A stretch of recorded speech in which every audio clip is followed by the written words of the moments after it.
ભાઈ આજે તમારા ગામની અંદર એટલે કે લાઠીમાં આવવાનો મુદ્દો શું તમે ભાઈ વર્ષો પહેલા આપણા સમાજ ઉપર એક અન્યાય થયો હતો, જેમાં 31 લોકો ઉપર, નિર્દોષ લોકો ઉપર કેસ દાખલ થયો. એવી ને એવી ઘટના હમણાં હળદરમાં થઈ, ગડદાકાંડ, એમાં 87 લોકો ઉપર નિર્દોષ ઉપર કેસ દાખલ થયો અને ઘરમાં ઘૂસી લોકો માર્યો. એવી એવી ઘટના વિશ્વની અંદર બની હતી, જેમાં 92 લોકો ઉપર કેસ દાખલ થયો.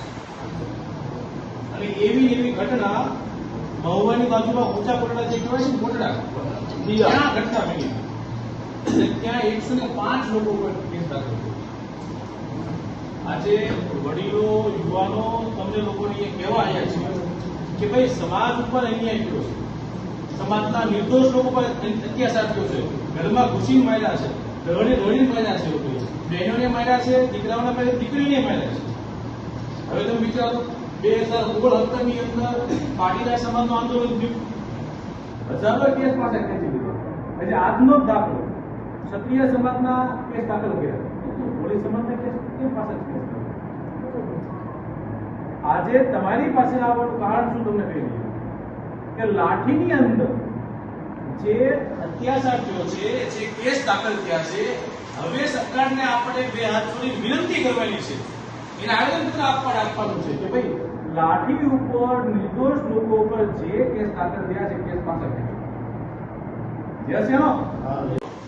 બધાને સાથે રાખીને જોવાનું છે, યાદ રાખજો. બીજી વાત કહું છું, ગુજરાત રાજ્યની એક જ કારણ છે કે લાઠી ઉપર જે અત્યાચાર થયો છે, સમાજ ઉપર જે કેસ દાખલ થયા છે, કેસ પાછા ખેંચાડવાનો છે. હવે જેમ અહીંયા શરૂઆત થાય છે એવી કોટડામાં જવાના છે, વિશ્યામાં જવાના છે, હળદરમાં જવાનું છે. એટલે તમામે તમામ કેસ પાછા ખેંચવાની વાત કરવાની છે.